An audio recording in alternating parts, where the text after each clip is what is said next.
Hello, मेरा नाम doctor चिंतन पटेल है और बहुत दिनों से हम जैसे प्रोजेक्ट हेल्थ लेके आए हैं तो नए-नए टॉपिक के बारे में बात कर रहे हैं। तो जैसे आज का हमारा टॉपिक है डायबिटीज़ और डायबिटीज़ के लगते सारे जो भी प्रश्न है उसके हम एक कन्वर्सेशन के रूप में आपको देने की कोशिश करेंगे। जैसे आपको पता है कि डायबिटीज़ जो है अभी देखा जाए तो पूरे इंडिया में नहीं पूरे वर्ल्ड में बहुत तेज़ी से फैलता जा रहा है। और जैसे हार्ट डिजीज़ है, किडनी डिजीज़ है, लंग्स डिसऑर्डर्स है, जो एक कुछ नॉन कम्युनिकेबल डिजीज़ है, वैसे ही डायबिटीज़ एक नॉन कम्युनिकेबल डिजीज़ है और उसको एक साइलेंट किलर माना गया है। तो इसके प्रश्नों के जवाब और निवारण के लिए हमारे साथ है डॉक्टर उर्वशी पटेल, जो एक कंसल्टेंट डायबिटोलॉजिस्ट है, ट्विन सिटी क्लिनिक, वापी से। तो डॉक्टर उर्वशी, मैं आपसे जानना चाहता हूँ, जैसे हम डायबिटीज़ के बारे में बात करने वाले हैं, तो पहले हम जानते हैं कि डायबिटीज़ क्या है? यस, आपने बताया वो सही है कि डायबिटीज़ अभी बहुत तेज़ी से बढ़ रहा है लोगों में। ऐसी कोई एज ग्रुप बाकी नहीं है जिसमें डायबिटीज़ हिट ना करता हो। कोई भी एज ग्रुप में डायबिटीज़ आ सकता है अभी। डायबिटीज़ क्या है? तो अगर आपके ब्लड में शुगर लेवल ज़्यादा है, 200 से ऊपर है, तो उस कंडीशन को हम डायबिटीज़ कहते हैं।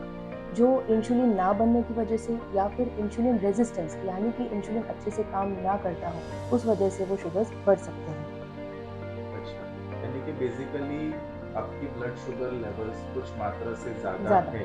स्पेसिफिकली देखा जाए तो मेरे ख्याल से फास्टिंग शुगर अराउंड 100 और खाने के बाद के 2 घंटे के बाद का 140। 140 टू 150 जो है, तो इस लेवल से अगर आपके शुगर लेवल ज़्यादा होते हैं, तो आप एक डायबिटीज़ के सेक्शन में रखे जाते हैं। यस। तो इसमें बहुत सारे जैसे वेरिएंट्स भी हैं जैसे डायबिटीज़ के, तो किस किस प्रकार के डायबिटीज़ होते हैं?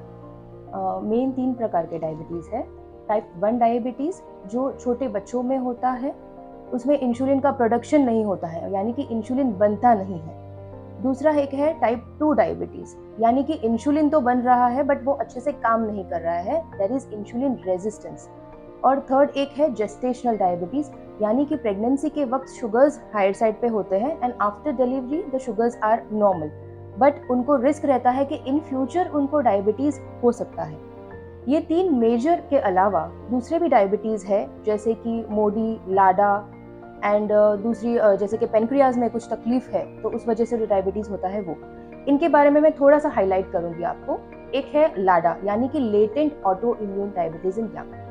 टाइप 1 डायबिटीज़ जो हमने देखा कि उसमें कोई जीन में डिफेक्ट है, वो बच्चों में पाया जाता है। बट सेम अगर कोई एक आधा जीन में डिफेक्ट है but at the age of 30 या फिर 30 के बाद डायग्नोज हो, तो उनको हम लाडा की कैटेगरी में रखते हैं। अदर इज मॉडी, यानी कि मैच्योरिटी ऑनसेट डायबिटीज। उसमें जो डायबिटीज है वो age group, the age of diagnosis is around 25-26। Genetic history बहुत स्ट्रांग होती है उसमें, यानी कि जो पर्सन आया है उसको डायबिटीज़ है, तो उसको फादर को डायबिटीज़ होगा, उसके ग्रैंडफादर को डायबिटीज़ होगा, उसके फैमिली में सारे दूसरों को भी डायबिटीज़ होता है। तो 3 जनरेशन की हिस्ट्री होती है डायबिटीज़ की। तो इन लोगों को कम एज में डायबिटीज़ होने के चांसेस रहते हैं। दोनों में ये थोड़ा-सा डिफरेंस ये है कि दोनों ही यंग एज डायबिटीज़ है, बट इन लाडा पेशेंट को टैबलेट से शुगर्स कंट्रोल नहीं होते हैं, उनको अल्टीमेटली लैंड अप इंसुलिन पे ही जाना पड़ता है कि इंसुलिन से कंट्रोल होगा, because there is defect in some genes. Body में भी जीन्स में ही डिफेक्ट है, 3 जनरेशन से कैरी करते आ रहे हैं, बट उनमें टैबलेट से शुगर्स कंट्रोल हो जाता है इनिशियली एंड लेटर में they will may require insulin. Other is pancreas में अगर कुछ तकलीफ है, अभी हमारा इंसुलिन जो बनाता है वो पेनक्रियाज बनाता है, अगर उसमें कुछ तकलीफ है, उसमें इन्फेक्शन हो गया, उसमें कैलकुलस हो गया कि एनीथिंग, तो भी इन फ्यूचर उनको डायबिटीज होने के चांसेस रहते हैं। एंड अभी जो सबसे ज़्यादा डायबिटीज़ देखा जाता है that is stress induced diabetes, यानी कि फैमिली में डायबिटीज़ नहीं है, सब लाइफस्टाइल भी अच्छी है, बट ड्यू टू स्ट्रेस, मतलब फैमिली स्ट्रेस है या फिर वर्क का स्ट्रेस है, तो उस स्ट्रेस की वजह से भी शुगर्स हायर साइड पे रहते हैं, because there is insulin resistance. जो स्ट्रेस है ना वो इंसुलिन को काम नहीं करने देता है।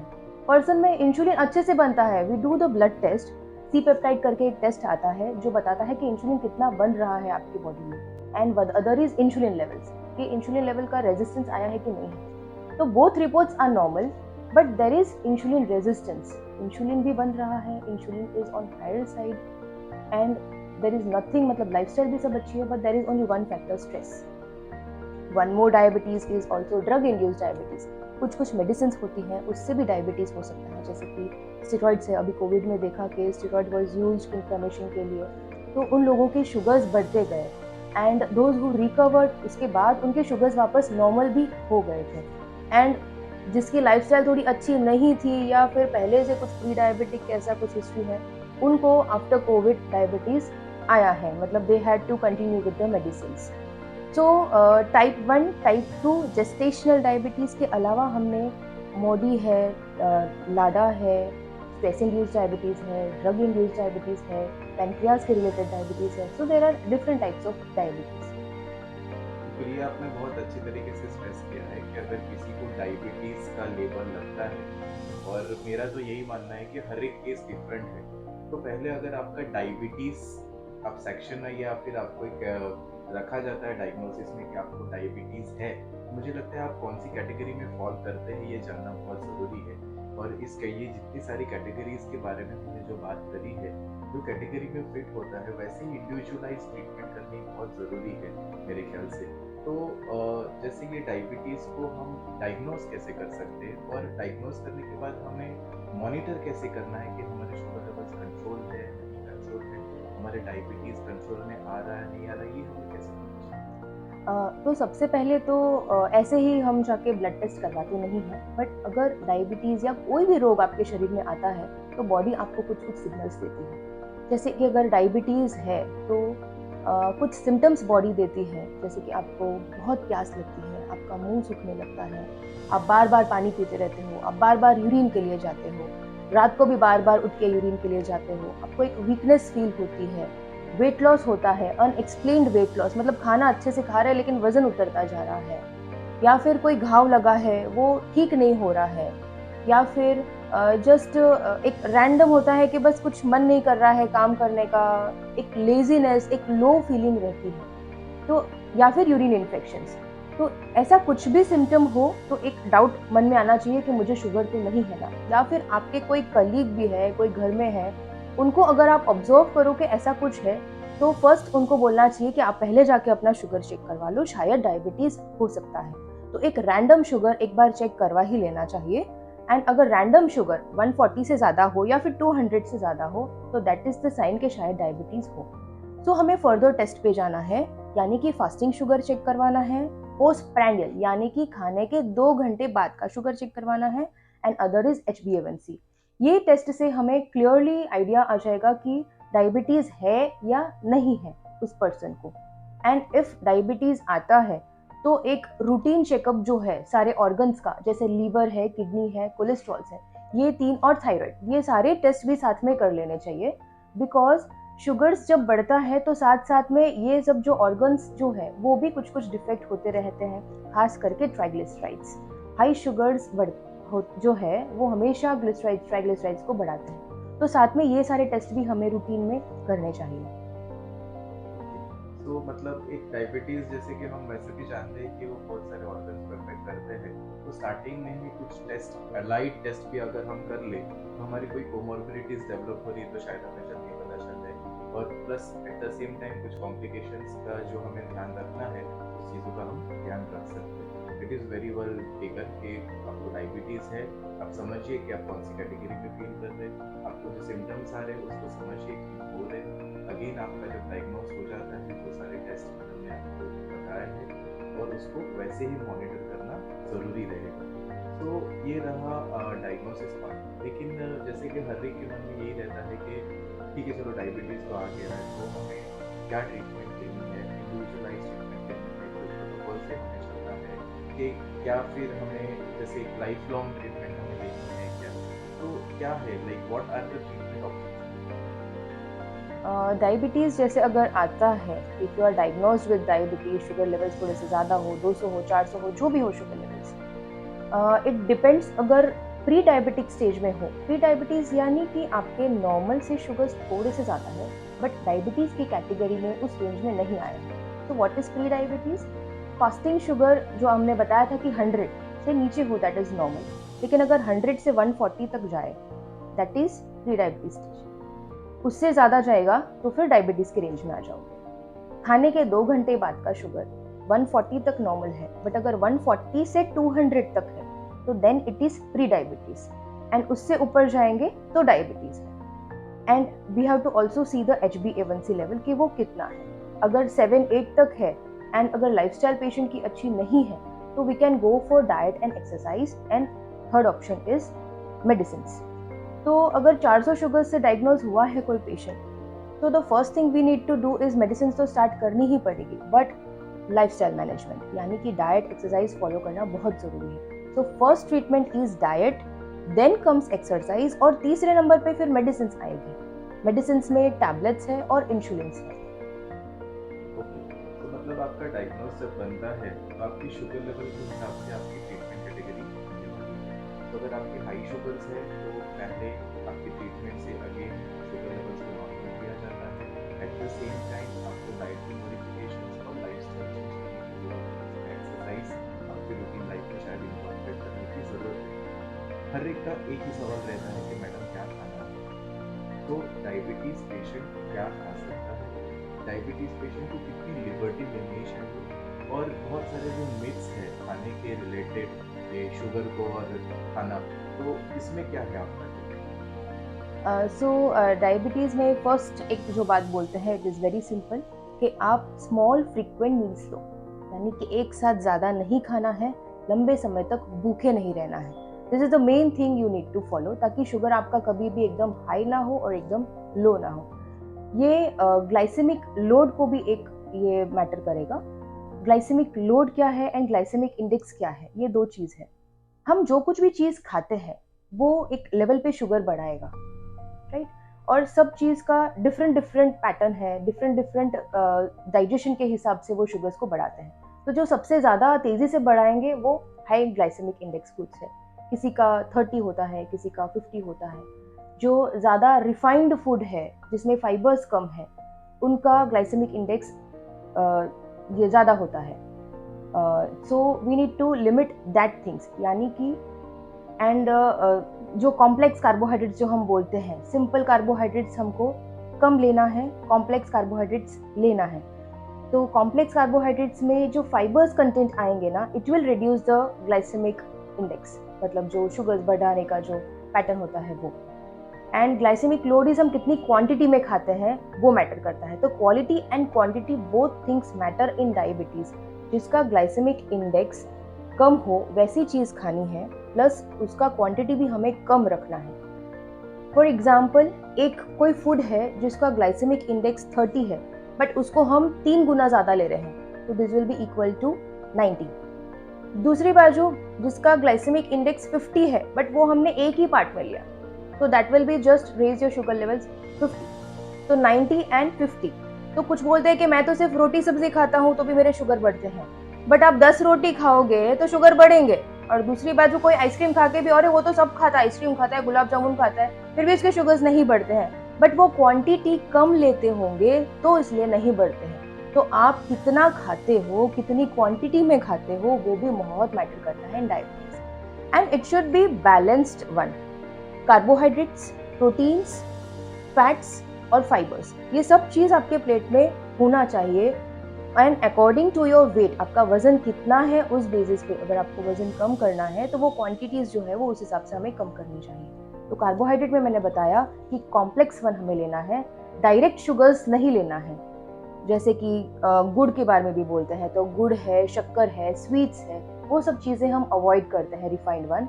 और होल ग्रेन्स या फिर जो ब्राउन राइस है जिसमें से फाइबर्स मिले, वैसी चीज़ हमें खानी है। प्रोटीन्स की बात करें तो प्रोटीन्स जो इनटेक है वो एक तो कस्टमाइज हो जाएगा अगर किडनी की कुछ तकलीफ हो तो, बट आपके खाने में प्रोटीन होना चाहिए, यानी दाल है, लेग्यूम, सीरियल्स एंड लेग्यूम्स जो है वो दाल, वो सब प्रोटीन्स है, तो it should be included in your plate. आप प्लेट में होना चाहिए दाल, ऐसा नहीं कि सिर्फ इडली खाई और सांभर नहीं खाया। अगर आप इडली के साथ सांभर खाओगे तो आपने कार्बोहाइड्रेट के साथ थोड़ा सा आपने प्रोटीन भी लिया है, तो it will balance your sugar levels. तो हमेशा बैलेंस करके खाना है। फैट की बात करें तो देयर आर 2 टाइप्स, एक तो इनविजिबल फैट है and visible fat. Visible fat क्या है, तो जो तेल हमने डाला है खाने में वो विजिबल फैट हो गया। बट दूसरी चीज़ जैसे पीनट्स है, दूसरे नट्स है, कैशू नट्स एंड ऑल, वो सब भी खाने में फैट है, दैट इज इनविजिबल फैट। हम खा रहे हैं लेकिन हमको पता नहीं है we are also eating fat that can raise your triglycerides levels and ultimately your sugar levels. तो फैट भी जो कंटेंट है वो हमें कम क्वांटिटी में लेना है। दूसरा क्वेश्चन जो फैट के बारे में आता है, कौन सा तेल यूज करना चाहिए। तो तेल, सारे तेल खराब है, सारे तेल का लिमिटेशन रखना चाहिए, हमें कम मात्रा में यूज करना है। कोई भी तेल हो, आप राइस ब्रांड यूज करो, आप ऑलिव ऑयल यूज करो, आप सनफ्लावर यूज करो, any oil, but it should be in limited quantity. तो आपको कम क्वांटिटी में ही तेल यूज करना है, तली हुई चीजें वगैरह कम मात्रा में हमको लेनी है। And you can switch over कर सकते हो, एक बार ये तेल यूज किया, दूसरी बार वो तेल यूज किया, वैसा आप कर सकते हो। And the most important part जो आपके डाइट की जो प्लेट है उसमें आना चाहिए, दैट इज फाइबर्स, यानी कि आपका सैलेड्स होना चाहिए, ग्रीन लीफी वेजिटेबल्स है, ये सब चीज़ें आपकी प्लेट में होनी चाहिए।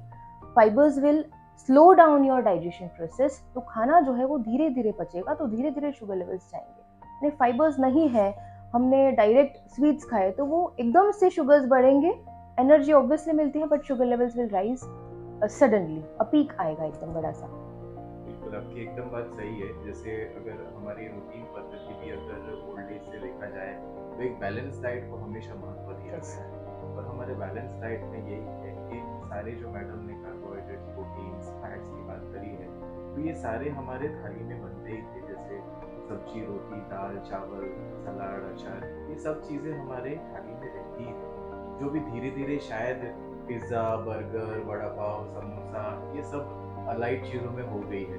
और यही एक कारण है कि हम एक बैलेंस फूड नहीं लेके हम ये लाइफस्टाइल डिसऑर्डर को इन्विटेशन दे रहे। एट द सेम टाइम चीज़ यही है कि जितना हम बैलेंस फूड करेंगे और सारी मात्रा को हम क्वांटिटी और क्वालिटी दोनों में अगर जस्टिफाई करते हैं तो हम हमारे शुगर लेवल्स को मेडिसिन या मेडिसिन के बगैर दोनों में शायद बैलेंस करने की कोशिश कर सकते हैं। वैसा ही एक फ्रूट्स का भी है। फ्रूट्स भी फ्रूट्स, होल फ्रूट आप खा सकते हो लेकिन जूसेस नहीं खा सकते। जूसेस क्यों नहीं लेना है, तो एक क्वेश्चन आता है कि मैं अगर ऑरेंज जूस पी रहा हूँ या फिर ऑरेंज खाऊं तो डिफरेंस क्या है दोनों में। वी से कि आप होल फ्रूट खाइएगा, जूस मत लो। तो थिंग इज कि अगर आप जूस ले रहे हो तो उसमें से हमने सारा फाइबर्स निकाल, it is in a liquid form, और वही चीज तुरंत डाइजेस्ट हो जाएगी and it will raise your sugar levels. और वही ऑरेंज आप धीरे से चबा के खा रहे हो तो आपका वो जो शुगर लेवल है वो धीरे धीरे बढ़ेगा, क्योंकि वो धीरे धीरे डाइजेस्ट होगा, it will not be liquid, वो सेमी सॉलिड फॉर्म में है। प्लस अगर ऑरेंज जूस है तो उसमें 5-6 ऑरेंज होंगे एक ग्लास जूस में, तो you are taking 5-6 oranges at a time, जो हम बोलते हैं कि एक साथ ज्यादा नहीं लेना है। ऑरेंज खाओगे तो चलो 1 या 2 आप मैक्सिमम खाओगे, तो इससे हमारा लोड भी कम होगा, प्लस क्वालिटी इंप्रूव होगी कि फाइबर्स आ गए हैं होल फ्रूट में। तो डायबिटीज पेशेंट्स को मेरे ख्याल से बैलेंस फूड में फाइबर को महत्व हमेशा देना चाहिए, और ऐसे ही खुराक ले जिसमें फाइबर कंटेंट ज़्यादा रहे। तो ये तो कुछ फूड के बारे में था, लेकिन हर एक इंसान ये बोलता है कि क्या हम एक्सरसाइज से रिवर्स कर सकते हैं, तो क्या एक्सरसाइज का कोई रोल है इसमें? यस, एक्सरसाइज का डेफिनेटली रोल है। एक्सरसाइज इज, दो चीज़ होती है, एक्सरसाइज एंड फिजिकल एक्टिविटी। अगर हम कोई स्पेसिफिक पार्ट को, जैसे कि बेली एक्सरसाइजेज, आर्म की एक्सरसाइजेज, लेग्स की एक्सरसाइजेज, तो वैसे कोई भी पर्टिकुलर पार्ट को लेके हम एक्सरसाइज करते हैं रिपीटेशंस में, सेट्स में, तो वो एक एक्सरसाइज हुई पर्टिकुलर पार्ट को लेके। And other is physical activity, यानी कि आपकी लाइफस्टाइल सेडेंटरी नहीं है, यू डू वॉकिंग, आप जॉगिंग करते हो, घर में दिन भर काम करते हो, बाजार जाते हो, स्विमिंग करते हो, खेलते हो, बैडमिंटन खेलते हो, that is a kind of physical activity आपकी है। तो दो में से कुछ भी हो, इट इज फाइन। आप अगर रिपीटेड एक्सरसाइजेस नहीं कर पा रहे हो प्रॉपर तो भी चलेगा, but keep your lifestyle active. आपको एक्टिव रहना है, सेडेंटरी लाइफस्टाइल में नहीं रहना। एंड इट डेफिनेटली कंट्रोल्स और शुगर लेवल्स, प्लस आपका ब्लड प्रेशर पे भी इफेक्ट आता है। ऑल्सो आपका कार्डियोवास्कुलर हेल्थ इंप्रूव होता है। अगर कोलेस्ट्रॉल लेवल्स हाई है तो ट्राइग्लिसराइड लेवल्स भी कम होते हैं with exercise. And I want to highlight a clinical trial. Clinical trials कुछ हुए हैं, मैंने डेटा भी लाकर रखा है आपके लिए, तो just tell this, share with you. एक डेटा है, क्लिनिकल ट्रायल है डायबिटीज प्रिवेंशन प्रोग्राम। इसमें कुछ ग्रुप को सिर्फ मेटफॉर्मिन दिया था, यानी कि टैबलेट दी थी फॉर डायबिटीज, एंड कुछ ग्रुप को सिर्फ लाइफस्टाइल मॉडिफिकेशंस कहा गया था, यानी कि आपको डाइट अच्छे से फॉलो करना है and you have to do exercise. And the result after 3 years was कि जो सिर्फ दवाई पे थे उनका डायबिटीज का रिस्क रिडक्शन हुआ था 31%, एंड जो सिर्फ लाइफस्टाइल मैनेजमेंट पे थे उनका था 58%। मतलब कहाँ 31% एंड कहाँ 58%।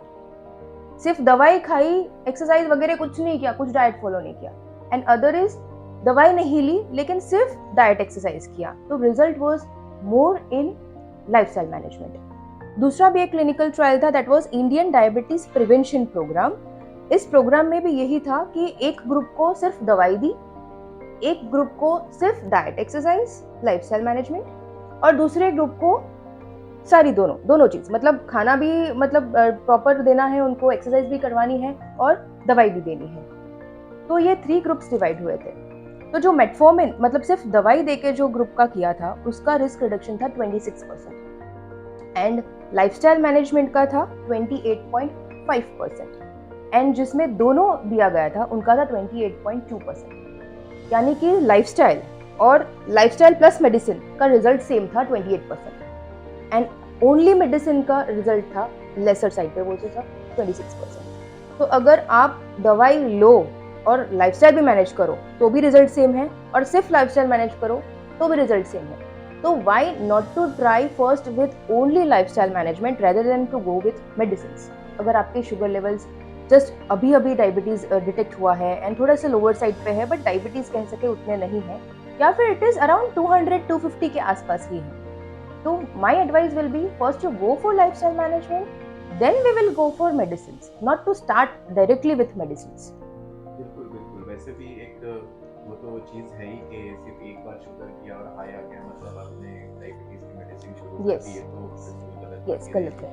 एटलीस्ट आप 3-4 बार अपने शुगर लेवल्स मॉनिटर करिए, एट द सेम टाइम आपके डॉक्टर से मिलके पूरा प्लान अप कर लीजिए कि अगर आपके शुगर लेवल्स कुछ मात्रा से ज़्यादा रह रहे हैं, जैसे फास्टिंग 100 से ज़्यादा रह रहा है, पोस्ट प्रांडियल आपका यानी खाने के 2 घंटे के बाद का 150 प्लस परसिस्टेंटली रह रहा है, तो मेरे ख्याल से फूड यानी कि डाइटरी मॉडिफिकेशन प्लस थोड़ी सी चेंज लाइफस्टाइल में, जैसे कुछ एक्सरसाइज या फिर मूवमेंट जिसको हम बोलते हैं कि जैसे कि अगर आपको कुछ भी डिजीज हो जाती है तो बेटर है कि पहले हम बहुत मूव करते थे बचपन में, तो यहाँ वहाँ इतना घूमते थे, लेकिन वही शायद हम एक वर्किंग प्रोफेशनल बनने के बाद ये चीज़ें थोड़ी कम कर देते। तो शायद अगर आपको डायबिटीज़ या प्री डायबिटीज़ स्टैम्प होते हो तो थोड़ा सा मूवमेंट करना शुरू कर देना चाहिए कि आप थोड़ा वॉक कर लीजिए। अगर आपके यहाँ पे लिफ्ट और स्टेयरकेस दोनों ऑप्शन है, आप स्टेयरकेस लीजिए। Yes.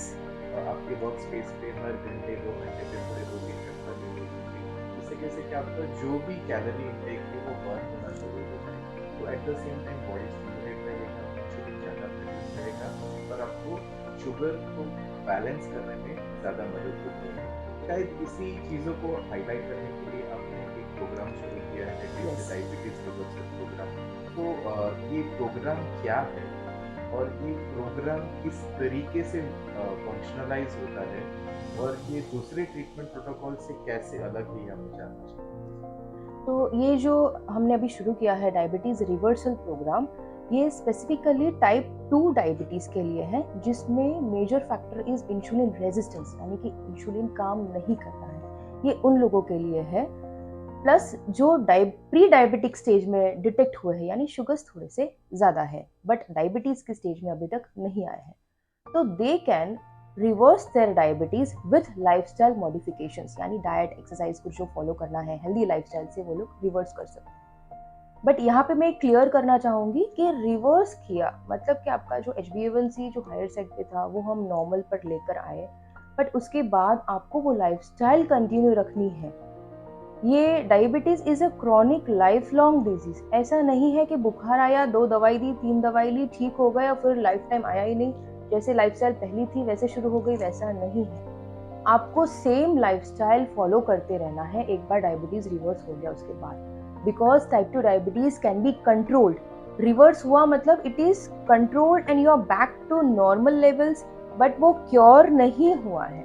आप फिर से अगर वैसे ही मतलब एकदम सिडेंटरी लाइफस्टाइल पे जाओगे या फिर कुछ भी खा लो पी लोगे, ध्यान नहीं दोगे, तो वापस शुगर्स बढ़ जाएंगे, मे बी ईयर के बाद 2 साल के बाद वो वापस आ जाते हैं डायबिटीज। तो ये जो हमने प्रोग्राम स्टार्ट किया है तो दिस इज इंस्पायर हुए हैं हम पेशेंट्स से ही, बिकॉज जो हम पेशेंट्स देखते हैं तो वी से अगर वज़न ज़्यादा हो तो वी से कि अरे भाई आपका वज़न थोड़ा ज़्यादा है, थोड़ा सा वज़न कम करिएगा, आप थोड़ा सा डाइट एक्सरसाइज शुरू करो। डाइट हम एक्सप्लेन भी करते हैं कि आपको क्या क्या खाना है, क्या नहीं खाना है, चार्ट भी देते हैं कि आपको ये खाना है, ये नहीं खाना है।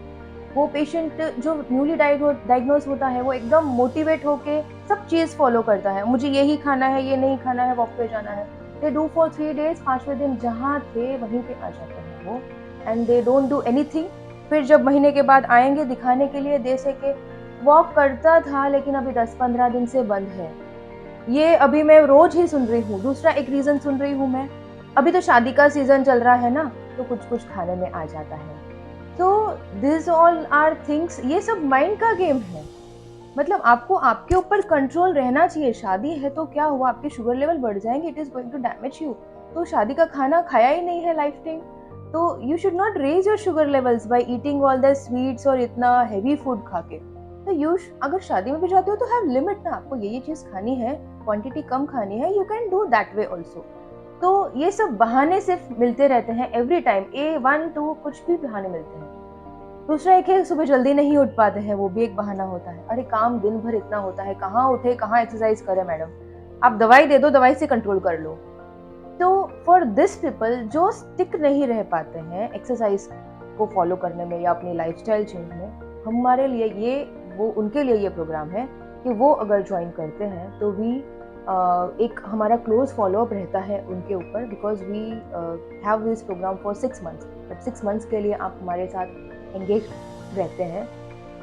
हम आपको प्रॉपर डाइट चार्ट, आपका जो रूट कॉज ऑफ इंसुलिन है रेजिस्टेंस, उसको पहले डायग्नोस करते हैं विथ ऑल ब्लड टेस्ट। आपका लाइफस्टाइल कैसा है, आपका काम क्या है, आप दिन भर कितनी कैलोरीज बर्न करते हो, ऑन दैट बेसिस एक तो आपका इवैल्यूएशन हुआ, first thing. Second is we focus on your diet and exercise, मतलब हम कस्टमाइज्ड डाइट देंगे आपको, हर वीक देंगे, एवरी 10 डेज हमारा वो कस्टमाइज्ड डाइट जाता है। एंड एक्सरसाइज जो आपको करनी है वो हम थोड़ा सा बताते हैं कि आपको फॉलो करना है, you have to walk, and वो हम फॉलो अप भी लेते हैं कि आपने वॉक किया है कि नहीं किया है। आपको स्टेप काउंटर जो आता है मोबाइल में, वो डाउनलोड करके भी ask for that how many steps you had walk today. तो वो फिर हमको फॉलो अप भी स्क्रीनशॉट लेके भेजते हैं कि हमने आज 5,000 किए, हमने 10,000 किए। But the main thing is you have to start. पहला महीना 4 से 6 वीक सिर्फ लगता है आपको एडजस्टमेंट में। लाइफस्टाइल चेंज करना it not an easy task. कोई भी गलत आदत होती है तो वो कब लग गई वो पता भी नहीं चलता है, but to go for healthy habit it is very difficult. किसी को पता भी नहीं चलता है कि वो अल्कोहलिक कैसे हो गया, मतलब कैसे वो अल्कोहल उसने चालू कर दिया, वो उसको इतने ईजी वे में चालू होता है, नहीं पता चलता है। बट अभी मैं जब बोलती हूँ कि भाई आप अल्कोहल इतना लेते हो, आपको कम करना पड़ता है, तो वो चीज़ उनके लिए डिफिकल्ट हो जाती है। 300 ml वो कैसे पी लेते हैं पता नहीं, बट उनको मैं बोलूँ कि अभी कम करना है आपको, तो वो क्वेश्चन मार्क उनके लिए हो जाता है कि कैसे कम करूँगा मैं। तो हेल्दी लाइफस्टाइल में जाना इज़ द डिफिकल्ट वन, उसमें बहुत दर्द होता है उनको, राइट। तो हमने रूट कॉज ऑफ इंसुलिन जो है रेजिस्टेंस का, वो देखते हैं इसमें। We focus on diet, exercise. Third number is we focus on stress. Stress की वजह से भी डायबिटीज़ होता है, so we are focusing on stress. तो फॉर दैट हमने प्रोग्राम में ऑनलाइन योगा रखा है, बिकॉज एवरीवन सब दूर दूर से होते हैं, तो it is not possible for everyone to come at one place and do the yoga. So हमने इसमें योगा भी रखा है ऑनलाइन, जो लिंक हम भेज देते हैं and they join online yoga with us, जिसमें बेसिकली हम कॉन्सेंट्रेट करते हैं ऑन द ब्रीदिंग पैटर्न, थोड़ा सा breathe in breathe out and all, कि थोड़ा सा वो काम हो जाए, उनका थोड़ा सा स्ट्रेस हार्मोन्स कम हो जाए। प्लस योगा से कैसा है कि उनका जो मेंटल जो पॉजिटिविटी जो होती है वो बढ़ती है, उनकी जो power to stick to that programme या फिर stick to that diet exercise जो उनको करना है, उसमें वो बहुत स्ट्रॉन्ग हो जाता है, उनका माइंड स्ट्रॉन्ग हो जाता है, उनका विल पावर स्ट्रॉन्ग हो जाता है। तो all this is helping in yoga and we help them with this programme. And fourth जो बात है वो है इनर ट्रांसफॉर्मेशन, यानी कि आप इतना सब फॉलो करोगे, योगा करोगे, तो you will be definitely inner transformation होने वाला है आपका। तो we focus in inner transformation by this programme कि आपको हमें चेंज करना है, आपकी लाइफस्टाइल चेंज करनी है, आप पूरे चेंज हो जाने चाहिए। आपको 6 महीने के बाद किसी को बोलने की ज़रूरत नहीं पड़े कि आपके लिए ये अच्छा है खाना, आपके लिए वो अच्छा है, आपको वॉक पे जाओ। आप खुद से ही वो बेटर फील करने लगोगे एंड खुद से ही आप ये ट्रांसफॉर्मेशन इतना हो जाएगा कि you will follow that healthy lifestyle. So we want कि पेशेंट सिर्फ दवाई ना खाए, वो एक हेल्दी लाइफस्टाइल में जिए, सो दैट सिर्फ शुगर्स ही नहीं, उनका बीपी भी कंट्रोल हो, उनका ट्राइग्लिसराइड्स भी कंट्रोल हो और उनका कार्डियोवैस्कुलर हेल्थ भी इम्प्रूव हो, जो सारी चीज़ें अफेक्ट होती हैं इन डायबिटीज़। मतलब हार्ट अटैक आ जाए उसके बाद आप वॉक करना शुरू करो, उसका क्या मतलब है? उसके पहले ही हमें एक्ट करना है, because prevention is better than cure. बिल्कुल बिल्कुल। आई गेस बहुत साइंटिफिक वे में आपने ये प्रोग्राम अरेंज किया है, because what we can see कि यहाँ पे आपने सारे ही फैक्टर्स को, यानी कि फूड विद रिलैक्सेशन, एक्सरसाइज और ट्रीटमेंट, सब कंपोनेंट को आपने मिक्स करके एक स्ट्रेटजी बनाई हुई है विच x tends for a period of 6 months. जो आप 6 मंथ्स में धीरे धीरे धीरे पूरे इंसान को डायबिटीज मुक्त या फिर एक कंट्रोल्ड मैनर में आप लेके जाने की कोशिश कर रहे हो, जहाँ पे शायद मेडिसिन के पिल लोड भी कम हो जाए, एट द सेम टाइम शायद अच्छा कंट्रोल आए तो of medications for a quite Yes. Long time हो जाइए Yes. तो। बट यहाँ पे एक इम्पोर्टेंट स्ट्रेस आपने जैसे पहले ही कहा है कि sticking to the plan is very important. कि आपने ये 6 महीने कंप्लीट किए हैं, आपकी शुगर्स नॉर्मल आ रहे हैं, आपके डोज कम हो गए हैं, लेकिन आपको ये चीज़ throughout the life maintain Yes. करनी बहुत ज़रूरी Yes. है। क्योंकि इट्स नॉट कि जैसे आपने पहले ही बोला कि फीवर है, पैरासीटामोल ले लिया अच्छा हो गया, ऐसी चीज़ नहीं है। नहीं है। डायबिटीज़ एक लाइफस्टाइल डिसऑर्डर है जो बहुत सारे फैक्टर्स से आता है, जैसे मैडम ने बताया है। प्लस आपको अभी ये भी पता है क्या सिम्टम्स उसके हो सकते हैं, एट द सेम टाइम इसको डायग्नोस कैसे करना है, क्या ट्रीटमेंट ऑप्शंस अवेलेबल है, और आप अपनी लाइफस्टाइल चेंज करके किस तरीके से डायबिटीज़ को अच्छी तरह से मैनेज कर सकते हैं, ये मैडम ने बहुत खूबी से बताया है। सो डायबिटीज़ से मुझे लगता है कि डरने की कोई ज़रूरत नहीं है। एक डिसऑर्डर को डिसऑर्डर की तरह ही लीजिए और उसको करेक्ट करने के सारे जो भी ऑप्शंस आपके पास अवेलेबल है, आपके डॉक्टर आपको देते हैं, उसको फॉलो करके डायबिटीज़ को कंट्रोल करने की कोशिश करें।